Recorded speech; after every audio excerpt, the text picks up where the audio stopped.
All right, Nick, let's talk about the Notre Dame Fighting Irish. The last couple weeks for Notre Dame been a little bit of quiet, and you may have missed this one. There's an under the radar move that Notre Dame was able to score here. A big commitment for the future in the 2026 class. I think Notre Dame fans are going to love this one. Before we dive into this one, I'm Andrew. That's Nick, and this is Saturday Morning Inspection.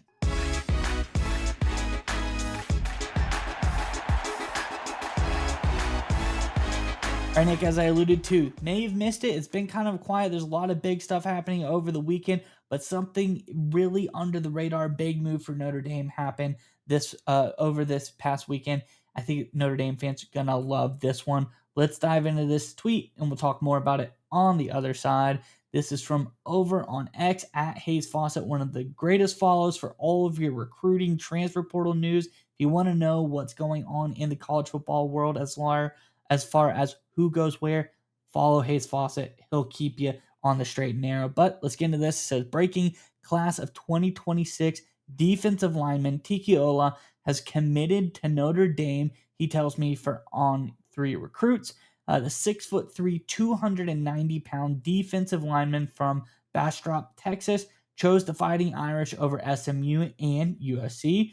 He said they say choose hard, but I chose God. Love that. So I think this is a really good one for Notre Dame. I think this is an under radar get, a big defensive line commit, 4-star guy. Really, really interesting commitment here for Notre Dame going forward. I know you got some thoughts on this one, Nick, but before we get to you, Notre Dame fans, in the comment section below, let us know, what do you think? We're talking about under the radar signings and things like that of this nature. Let's go to this 2026 class. Who do you think the most under the radar player, the player that you think maybe everybody else forgot about, that you think is going to come in not this year, but we're talking about 2026 and bring the most to this team? Maybe scour the chart, see who you like. Let us know in the comment section below, though. Who's your favorite player in this 2026 class that flew under the radar in the comment section below? But nonetheless, Nick, what are your thoughts on this latest get out of Notre Dame? So I think the important takeaway here is who Notre Dame beat out. And then of course it was mentioned there, of course, USC, SMU, obviously not a bad program by any means. But let's be totally honest here, not in the same league as the USC Trojans or the Notre Dame Fighting Irish. And USC, and we've talked about it when we covered some other teams, has done a phenomenal job recruiting over the past month or two. They've done just a great job, one of the better teams in the entire college football world. Lincoln Riley, the head coach there, has done a really solid amount of hires. In fact, he's stolen a few people away from the Notre Dame Fighting Irish, as I'm sure you Irish fans are very well aware of. But one under the radar hire Lincoln Riley made was bringing in Eric Henderson from the Los Angeles Rams D line coach, right? Coached Aaron Donald, and they have used that to just dominate in terms of getting D line recruits. And yet, despite having Coach Henderson on the Trojans, Coach Freeman and the Notre Dame Fighting Irish squad went out and got this kid who was literally right between those two guys. I know SMU was involved, but I'm going to put that to the side just because, Texas school and all that. He could choose between Notre Dame and USC if he wanted to go big. And USC, we've seen this entire offseason for following recruiting. Great job, especially with defensive linemen because of Coach Henderson. And yet, despite that huge advantage, supposedly, based on what the results have said, Coach Freeman, his staff, Notre Dame, went out and got it done.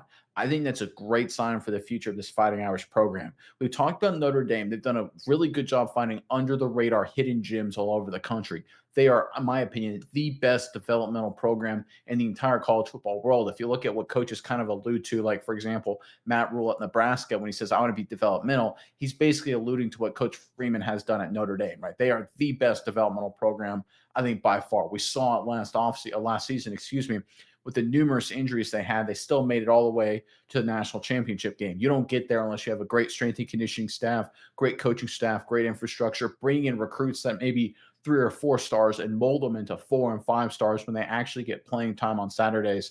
So again, Notre Dame has always, or at least recently, has had that ability to be a developmental program, the best in the country, while also doing a good job finding hidden gems and winning 1 or 2, big name guys here or there. But if Notre Dame can go toe to toe against a program that's crushing it in the recruiting game on a national level with their biggest recruiting strength, right now, USC's biggest recruiting strength is D line, thanks to Coach Henderson. They've done a great job on the national level, and Notre Dame still beat them. If that is the case, if this is not anomalous, if this is a trend, this Notre Dame program will very quickly, I'm not going to be hyperbolic here, be the best program in all of college football. Because they're already, you can make an argument, they're the second best program in all of college football. They're certainly a top 10. If they can win these kind of recruiting battles across the country, going up against a top program's biggest strength and still coming out ahead of them, there's no reason I think Notre Dame can't win big titles year in and year out. And I think that's what the rest of the landscape of college football is kind of sleeping on right now. It's a little bit of a sleeping giant in South Bend, right? Coach Freeman, they're a great team. Everyone understands that. But people don't understand how close they are. They're like one like catapult away, one little step function away from being a top 8, top 6 program to we cannot beat them, right? They're the best at developmentals. They're the best at hidden gems, right?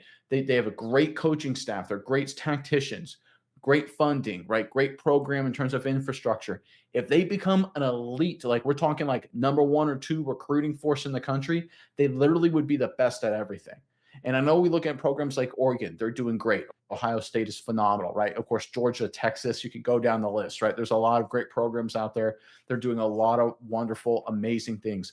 But right now, people are really sleeping on Notre Dame. They're making these kind of under the radar moves people don't really pay attention to. But I think it's an indication of a trend where before long, if it continues, there won't be a single program in the country that can stand up against the Fighting Irish. Yeah, Nick, and I think you bring up some great points about how they're able to do this and what this means for them going forward.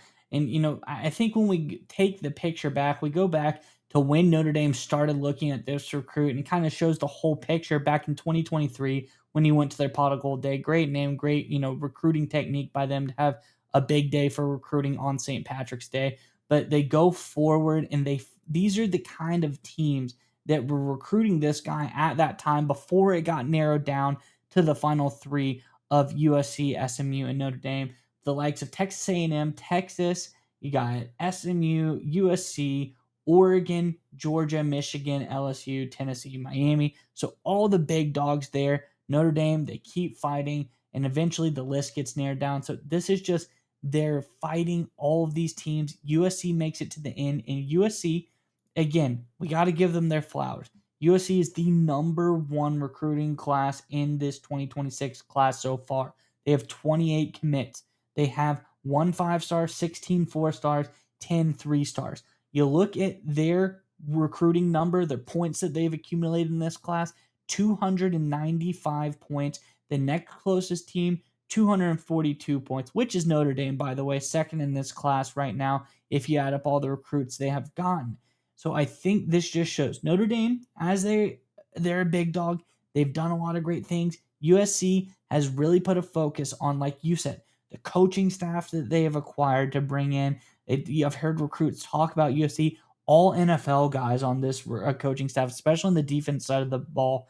You see, Henderson coming in, such a great coach, such a good ability by USC. They've dominated all of the recruiting in 2026. And for Notre Dame to come in and face this, juggernaut of recruiting in 2026 and be able to say, hey, we can play ball too, and go ahead and take this player away. I think that is big. I think USC, they're great. They've done a lot of good things, but for Notre Dame to show they can go toe to toe, that's the thing they're missing. They've shown they can play on the field. They do really, really well. Undoubtedly, they're a better team than USC on the field, but recruiting, that's the tough part. They need to consistently be in the tops of this recruiting class because we look at what they were able to do in the following years. It's not quite as impressive. We look at what they did 2025, they're 12th.